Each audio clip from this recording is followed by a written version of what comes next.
Сәлеметсіздер ме, менің сүйікті көрермендерім.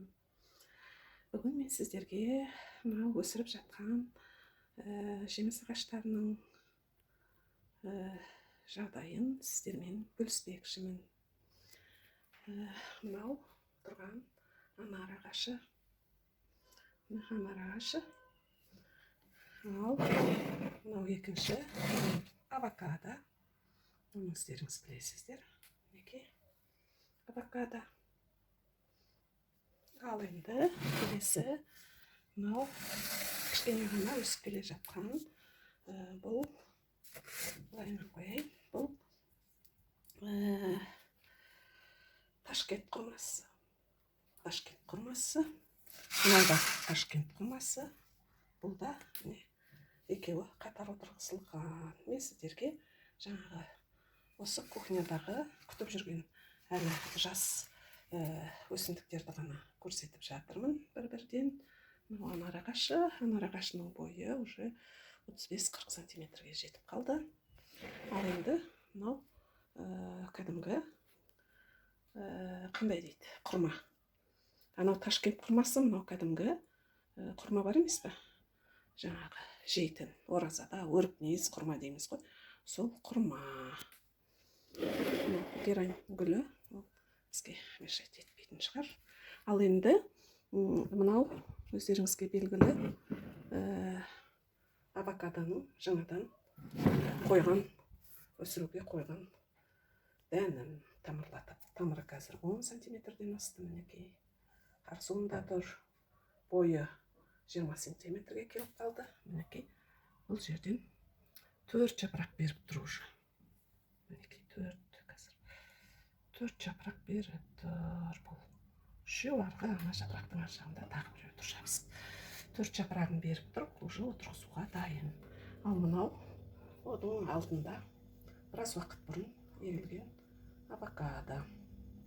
Мына жерде авокадоның тағы да екінші тамырланып тұр, дайын. Бұл да өсуге дайын. Сабағын әлі ішінен шығып келе жатыр. Бірақ мақсат сыртына дейін шығып ұзарған жоқ.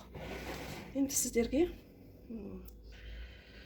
осы менің жаңағы өсіріп атқан дәндерімнің бұл тек жарты түрі ғана бар. Енді өсіп жатқан ан жақта мандариндер бар, олардың ғашықтары үлкен. Сондықтан оны залда тұрып басқа бөлек түсіремін. Мына жерде 12 ма, 10 ба сондай түп жаңағы не өсіп жатыр, құрма өсіп жатыр. Бұлардың барлығы жеке ыдыстарға отырғызылады. Қазір мен сіздермен осы анар ағашының қалай осылай қылып өсіргендігім жайында кішкене кеңестермен бөліспекшімін. Қызықты мәліметтерді қалдырып алмас үшін алдымен каналға тіркеліп, қоюыңызды, ұнап жатса лайк басып, қажет болып жатса сұрақтарды қойсаңыздар болады. Мынау анар ағашы, қарап отырсаңыздар, міне ең біріншіде бір ғана сабақпен өсіп басталып, ұзарып кете берді. Сосын мен оны 20 сантиметр сабақ болған кезде қырқып тастадым. Қырқып тастап едім, ол екі жаққа қарай айырылып өсе бастады.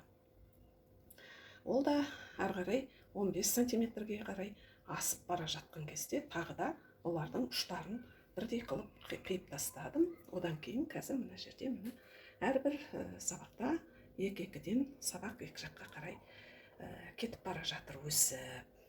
Енді мен бұларды тағы да бүгін осыны тағы да осы 4 сабақтың ұштарын тағы да қырқып тастамақпын.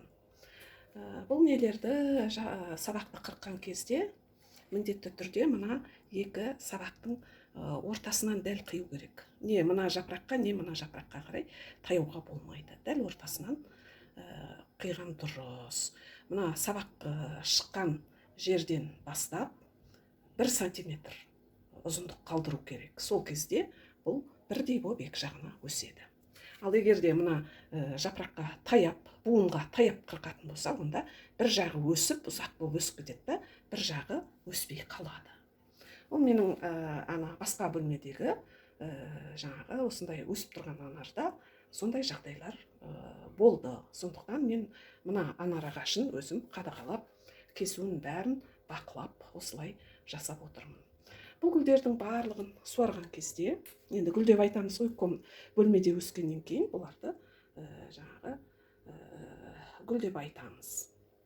Мінекей осылардың барлығын, мынау манконы да, мынау жаңағы өсіп тұрған Ташкент құрмасында, құрманы да, бұның барлығын қар суымен суарамыз. Қыс болса қардың суын не қыламыз, ерітіп, өзі ериді ғой үйдің іші, жылы болады ғой, қыста ыстық болады. Сонда толтырып әкеп қойған қарын таңертең уже өзінен өзі еріп тұрады ыдыста. Міне осылай қыс бойы қар суымен көтерілді бұлардың барлығы. Ал енді міне жаз шығып келе жатыр, көктем туды, қар да кетті, міне қар азайып жоқ қазір почти. Сондықтан жаңағы бұларды біз анда-санда жауған жаңбырдың суын жинап алып, сонымен суарамыз. Егер де суымыз азайып бара жатқан жағдайда осындай жаңағы күтімдегі ғана гүлдерге құйып, қалғандарына тұндырылған суды құйып, келесі жаңбырды күтеміз. Мінекей анар ағашының сыры осындай, өте әдемі өсіп тұр. Басқа да ертең мангоны, грек жаңғағын, тағы басқа гүлдерді грек жаңғағы, басқа гүлдерді тағы да көреміз. Мына жерде міне грек жаңғағы өсіп келе жатыр, жапырақ жайған кезде бұны да көретін боламыз. Мына жерде міне лимон, апельсиндердің бір несі, лимон, апельсиндердің сеуіп қойған дәндері ғой, өздерінен өздері шығып жатыр. Ал негізінде менің лимон, апельсиндерім олар басқа бөлмеде. Мінекей бүгінгі жаңағы айтатын неміз осындай. Бұлардың қалай тамырлатуы, қалай ыдысқа егуі жайындағы видеолар бар, арнайы видеолар бар. Мына авокадоны да қалай отырғызғаны жөнінде арнайы видеолар бар. Мынау жаңағы құрманың да дәндерін қалай тамырлату керек екендігі, қалай егу керек екендігі арнайы видеолар да бар. Сондықтан мен сіздермен ол жөнінде қайталап айта бермеймін. Керісінше сіздерге каналыма жазылып, сол видеоларды көрулеріңізге болады деген кеңес бермекшімін. Мынау құрма ағашының жеке ыдыстағы өсіп тұрғаны, бұл менің жатын бөлмемдегі жаңағы кроваттың қасында тұр. Бұның бойы 1,5-2 метрге жақындады, бірнеше бұтақтар жарды. Бұл кәдімгі жаңағы құрма бар емес пе? Айттым ғой, жаңа ана жерде сары қызғылт тәрелкеде өсіп тұрған жаңағы құрма секілді. Бұл қазір міне өсіп тұрғанына меніңше 2 жылдай болды.